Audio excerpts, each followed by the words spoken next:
Representative Crenshaw. Welcome. You're recognized for 5 minutes. Great. Thank you. Thank you, Madam Chairwoman, for holding this important hearing. I always want to preface everything we say. We want to get to the same goal, a reduction in global carbon emissions. I want to get there in a smart way without destroying our economy.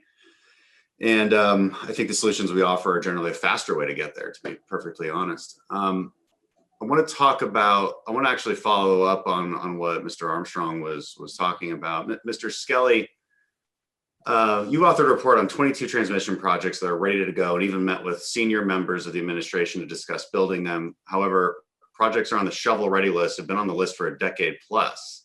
So how many of the 22 projects are active and have experienced more than 5 years of delay? I would say, yeah, they've been, well, the list is a new list, so they haven't been on the same list, but they've been underway for at least a decade on average. Okay. Yeah. And there's a few reasons why they haven't moved forward. One is permitting delays. The other is failures in the cost allocation process that we talked about a little while ago. And that's, in other words, a failure to consider all the benefits of transmission. Sure. And the other is a failure of the system to basically reward some of the merchant developers for the additional services that they provide. So one of the things we see, of course, is weaponization of the court system. I mean, talking about Cardinal Hickory Creek, maybe I'll move to Miss Aspey for this since y'all are in charge of this one. Why is that facing delays? Is it eminent domain, permitting, financing, political will, or is it mired in lawsuits? Yeah, it's facing delay based on pending litigation, which is essentially an appeal. Parties who are opposed to the project are appealing the process by which it went through for several years. And do you think other transmission projects are going to face similar litigation? And that would be a barrier to rolling out new transmission, especially well over 120% additional new transmission, which is what our fellows at Princeton seem to believe would be necessary to meet our goals? Yeah, there certainly is a history of many major transmission projects being delayed through litigation. And obviously, as we've talked about before, I mean, time is of the essence if we want to realize the benefits, both in terms of integrating renewables, the reliability, the resiliency benefits.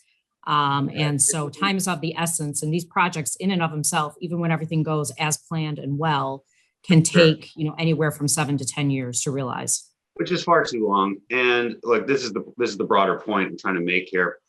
Step 2 is paying for this stuff and building it. Step 1 is actually allowing ourselves to build it. If we don't address the permitting issues in this country, which are far more stringent than most developed nations, we're never going to get to the part where we build 120% more transmission lines in America. We're never going to get to that point. There's no point in allocating around $3 trillion to do this if it's just going to be weaponized by the courts and weaponized by environmental groups. I would ask my colleagues on the other side of the aisle to consider this. Your clean energy goals are directly in conflict with the environmental groups as well, because they're the ones who sue and settle. The law has to be changed. There's a lot of examples of this.